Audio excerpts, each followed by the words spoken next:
keto macros.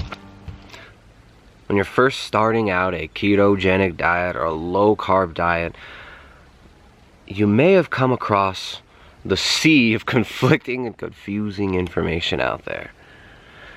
It's really actually relatively simple to start a ketogenic diet.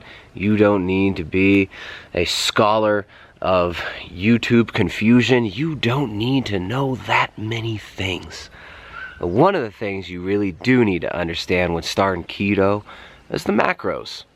Macronutrients. There are both macro and micronutrients in foods. Macronutrients being available in abundance in foods, and micronutrients in smaller amounts. Micronutrients are like magnesium, potassium, iron, vitamin A, vitamin D. These are available and necessary to the human body in smaller amounts. Macronutrients are available in great quantities in food. There are 3 macronutrients: protein, fat, and carbohydrate. 2 of these macronutrients are required for human health and the function of the human body. One of them is non-essential. If you're starting a ketogenic diet, you probably heard that carbohydrates are a non-essential macronutrient, and that is true.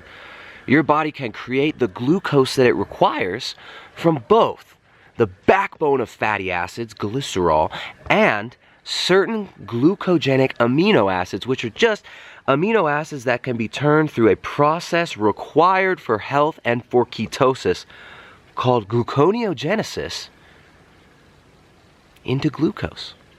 So both protein and fat can be turned into glucose. This is done as needed by the body. It is not something you need to worry about. And the 2 macronutrients that are required for your body to function and for a ketogenic diet or any diet, whether it's high carb, low carb, high fat, low fat, are protein and fat. There are essential fatty acids and essential amino acids that your body cannot synthesize under any circumstance. Okay, so 3 macronutrients: protein, fat, and carbs. Protein is 4 calories per gram. Carbohydrate is 4 calories per gram. Fat is 9 calories per gram, much more energy dense per gram of food. So, on a ketogenic diet, you're going to be formulating your diet out of both protein and fat. Now, the most important macro for you to eat on a ketogenic diet, regardless if it's for fat loss or just for the cognitive benefits and the metabolic benefits of the state of ketosis, which can offer reduced oxidative stress, improvements in mood and cognitive function, the ability to go long periods of time with high levels of satiety and low levels of hunger, and many other metabolic benefits that you might have heard of on this channel or other channels. If you're doing a ketogenic diet, the most important macro for you to eat is not fat, but protein. There's a saying from this dude, Dr. Ted Naiman. A lot of people have hijacked it without giving him proper credit for it. But he said a couple years back, I might be misquoting him, but if your body is already high fat, all you really need is low carb. Okay, really simplistic, several word statement, but there's some wisdom in there. Because when you restrict carbohydrates, your body's going to start burning fat for energy. And the fat you burn could come from your body or it could come from the plate. The composition of your diet and the food that you eat, the energy that you put in your body from exogenous sources, will determine how much of the endogenous fat, the fat from our body, we will burn. So a lot of people starting keto are doing it for fat loss. That's kind of the low-hanging fruit. The diabetes rates and obesity rates in the Western world are staggering. Since we adopted these monocropped, monoculture McFoods that have been given to us in the degenerating Western culture, the Disney foods that people are eating with cartoon characters on the box, processed foods from General Mills, full of genetically modified wheat, corn, and soy that require large amounts of pesticides which deplete the soil of its nutrition and which give us a nutrient-depleted food source. A lot of us who've been eating this diet have become overweight, sickly, depressed, and just burden from the toxic load and from the low nutrition but high energy diet, right? We're talking lots of energy in the diet from sugars and unhealthy fats, vegetable oils, refined carbohydrates, refined veggie oils, but very low nutrition, lacking in the fat-soluble vitamins we need. The fat-soluble vitamins that every single culture in the history of mankind has used animal foods to obtain. Vitamin D, vitamin A, vitamin K2. And fat-soluble vitamins that are available in abundance in a lot of the heritage foods of all of the cultures that have lived without chronic disease and health issues and dental caries in their children like we see so rampant in the Western world. These foods are foods like bone marrow, liver, and heart. A lot of the heritage foods that we focus on in my wife's book, the Ketogenic Edge Cookbook, a training manual for low carbohydrate, ketogenic, and paleo cuisine, that we made after a long journey back to health, after being depleted on vegetarian and vegan diets that were depleting us of these fat-soluble vitamins that we needed, that left our daughter with dental caries. So we're eating diets that are low in the nutrition that we require. We're avoiding foods like liver that have vitamin A in them, and we're eating foods like polyunsaturated fatty acid-based peanut butters, vegetable oils, white bread, white flour, wheat, corn, and soy. And these are degenerating our health and destroying our culture. So a ketogenic diet allows us to get into a state of what's called ketosis, where we can burn fat for fuel. It's a more efficient form of energy. Our body stores it in abundance through the wisdom of the nature of our body. We can learn that fat is a viable fuel source. And when you start burning fat, your hunger goes low, your inflammation drops, and it makes it easy to lose weight.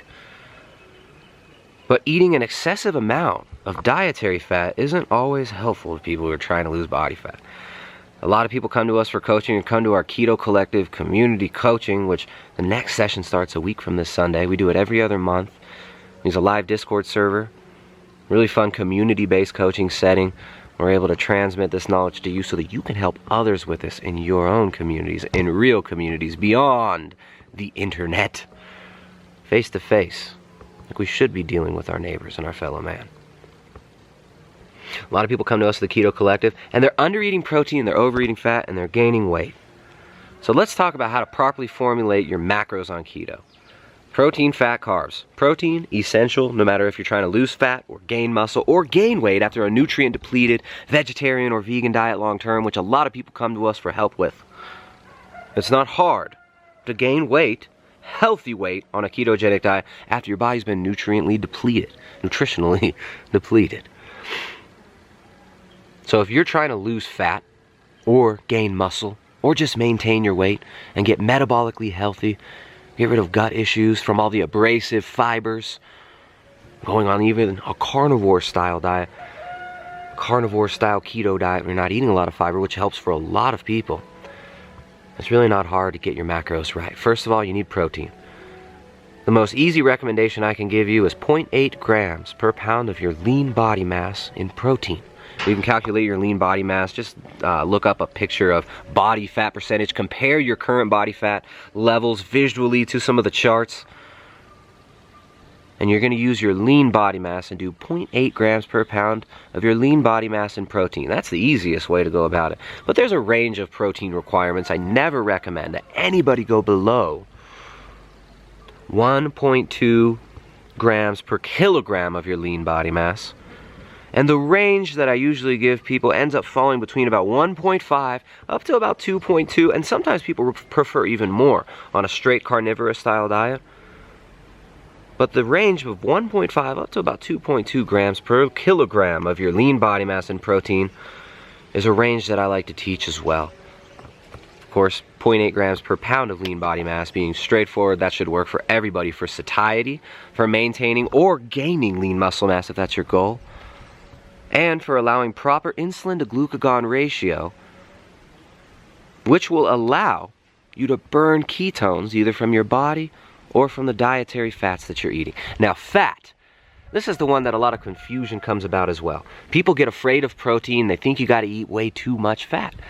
People are eating 200 grams. I'm talking little ladies, 5'1", Asian woman, doesn't have a ton of lean muscle mass, mostly sedentary, thinking that they need to eat 200, 250 grams of fat in order to lose body fat, and they end up gaining weight.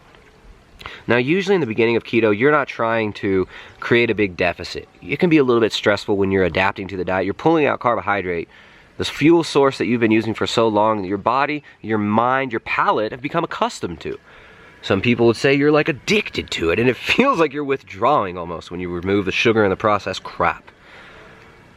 Before you get through the eye of that needle, you might not feel so great. So in the beginning, it's better to increase your caloric intake sometimes with fat and not go into a big deficit and try to lose fat right away. But some people get huge satiety within a couple of days and end up gaining weight on the astronomical amounts of fat they've been told to eat.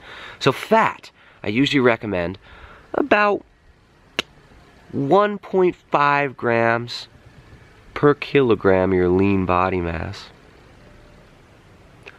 1.5 grams of fat per gram of protein is usually more than most people need, but enough to induce satiety rather quickly, and then you can drop back the fats in order to burn more body fat or maintain the intake of fats that you require to maintain your body mass or gain weight, depending on what your intention is with the diet.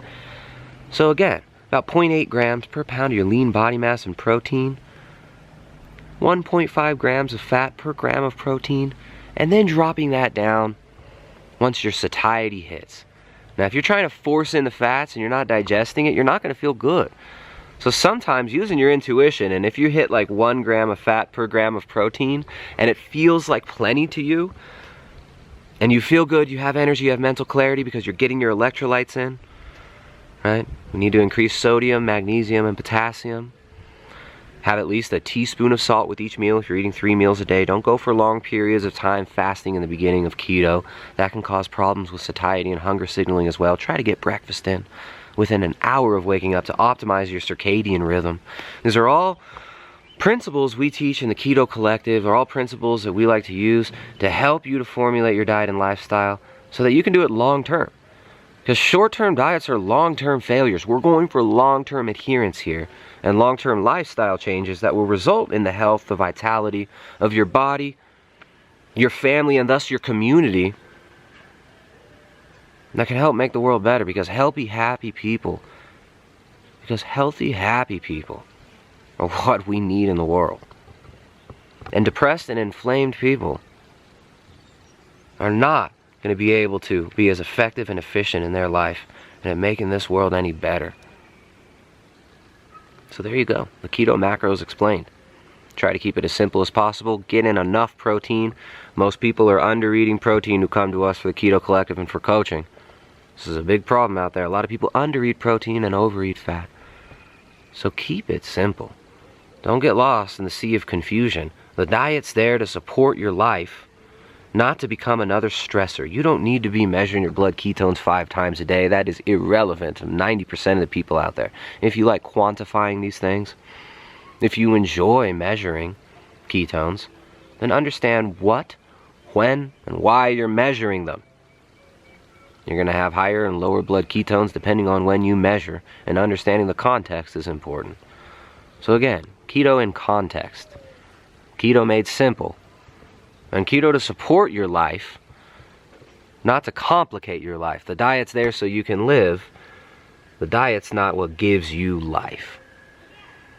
So anyways, check out my wife's cookbook if you're looking to create a solid foundation of nutritional habits based on ancestral nutrition, true ancestral nutrition, not this strawman paleo thing, or what did caveman eat? I mean, you could look at a few generations back, like in Weston A. Price's book, Nutrition and Physical Degeneration, which I've done a lot of live streams on lately.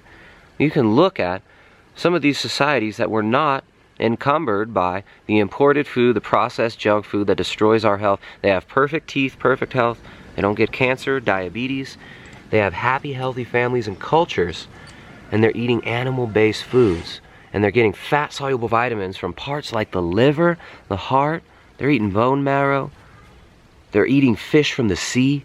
They're eating fish, seafood, and meats and animal products.